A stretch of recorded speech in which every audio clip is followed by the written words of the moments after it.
मालिक को प्रणाम। सभी अभ्यासी भाई बहनों को नमस्कार। आगे का विषय पढ़ती हूँ। केवल कुछ चुने हुए जीव ही शामिल किए जाते हैं जिनका वध किसी धर्म विशेष के अनुसार वर्जित माना गया हो। हिंदुओं के लिए गाय पवित्र है तो उसका वध उचित नहीं है।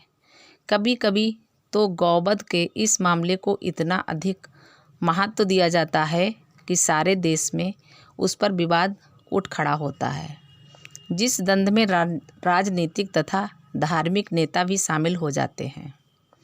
लेकिन अहिंसा के पुजारी अन्य प्राणियों का बड़े जोश खरोश से संहार करने में जरा भी नहीं हिचकते। यहाँ कथनी और करनी में बड़ा फर्क नज़र आता है। दुर्भाग्य से अहिंसा का यह सिद्धांत मानवीय आपसी संबंध के स्तर पर कहीं दिखाई नहीं पड़ता। जाति या धार्मिक दंगों के समय जब हजारों मासूम लोगों को जानबूझकर निर्दयता से मौत के घाट उतार दिया जाता है, उस समय इस बर्बरता का घिनौना और निर्मम रूप उदाहरण के तौर पर देखा जा सकता है। इस अहिंसा के मसले पर मुझे गुरुदेव से चर्चा करने का मौका मिला। इस विषय में उनका स्पष्टीकरण हमेशा की तरह बिल्कुल सीधा और सटीक है। बिना सोचे समझे विनाश करना ही हिंसा है। मैंने उनसे यह बात जरा समझाकर स्पष्ट करने के लिए कहा। गुरुदेव हंसे और बोले, मान लो कि तुम रात में कहीं बाहर जा रहे हो। तुम्हारी एक जेब में रुपए हैं और दूसरी जेब में भी रुपए हैं। एक चोर तुम्हें चाकू या बंदूक दिखाकर रोक लेता है और दूसरा कहता है कि रुपए निकालो। तुम एक जेब से रुपए निकालकर उसे दे देते हो। वह तुम्हारे पास आने से डरता है और तुमसे पूछता है कि क्या तुम्हारे पास और रुपए हैं? क्या तुम हाँ कहते हुए दूसरी जेब से भी पैसे निकाल कर दे दोगे? ये तो बहुत बड़ी बेवकूफ़ी होगी, क्योंकि अपना सामान बचाना तुम्हारा फ़र्ज़ है और उसे बचाने के लिए जो भी करना पड़े वह उचित है। मान लो कोई गुंडा ज़बरदस्ती तुम्हारे घर में घुसकर घर की औरतों के साथ बदतमीजी करने की कोशिश करने लगे। ऐसे में क्या तुम अहिंसावादी बनकर चुपचाप देखते रहोगे? यह तो बुज़दिली होगी। जिनकी जिम्मेदारी तुम्हें सौंपी गई है उनकी रक्षा करना तुम्हारा फ़र्ज़ बनता है, और अगर इसके लिए तुम्हें उस गुंडे को मार पीट कर घर से निकालना पड़े तो वह भी करना पड़ेगा। हम तो कहेंगे कि इन सब बातों पर फ़र्ज़ के नज़रिए से गौर करना चाहिए। अपना फ़र्ज़ अदा करना ही धर्म है। हम तुम्हें एक और बात बताते हैं। अहिंसा का विचार तो अच्छा है, लेकिन गलत ढंग से इस्तेमाल करने पर यह इंसान को कमज़ोर और नाकाबिल बना देता है। सिपाही अहिंसा का पालन कैसे कर सकते हैं? दुश्मन को मारना तो उनका फ़र्ज़ है। गीता में श्री कृष्ण अर्जुन को यही शिक्षा देते हैं। वे कहते हैं कि जाकर दुश्मनों को ख़त्म कर दो, नहीं तो ये बुज़दिली होगी। मिसाल के तौर पर एक डॉक्टर को ले लो। जब वह मरीज़ को ठीक करता है तो वह उसके शरीर में जो रोग के कीटाणु हैं उन्हें ख़त्म करके ही उसे ठीक करता है। असल में देखा जाए तो यह भी हिंसा है। लेकिन सोचो ज़रा, क्या कोई कीटाणु को बचाने के लिए खुद मरना चाहेगा? हंसकर हमें यह देखना है कि विनाश किस लिए किया जा रहा है। क्या वह रचनात्मक कार्य के लिए है, और क्या फ़र्ज़ निभाने के लिए वह ज़रूरी है?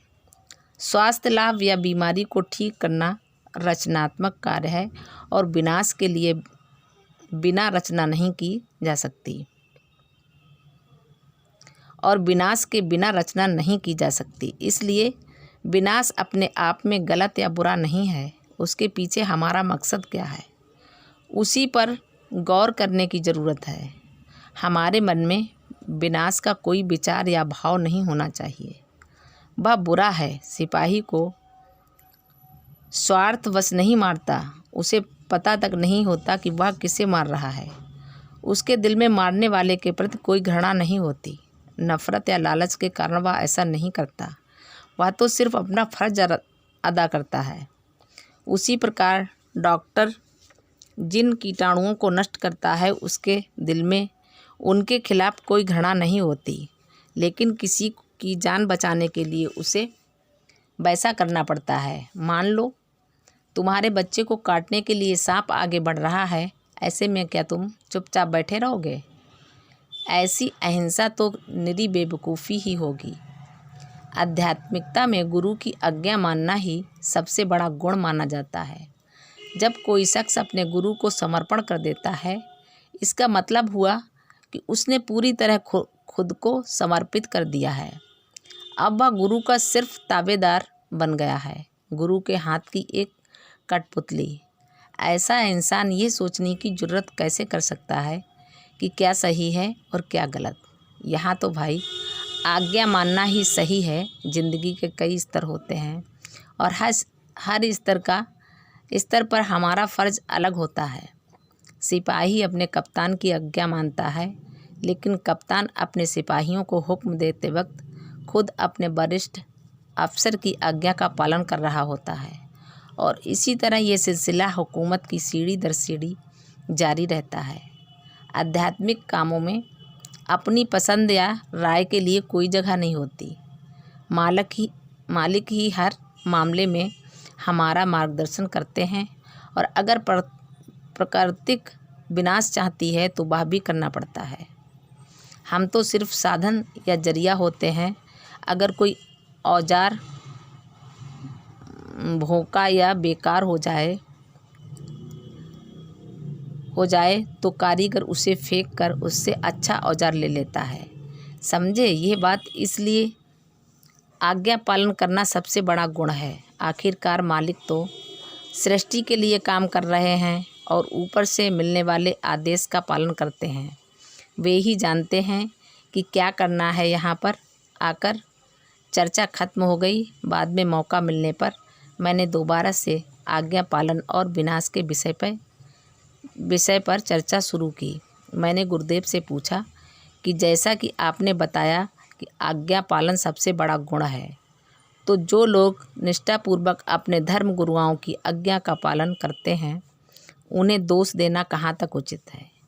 वे भी तो अपने गुरु की आज्ञा पालन ही करते हैं। मालिक को धन्यवाद, मालिक को प्रणाम। अभ्यासी भाई बहनों को नमस्कार।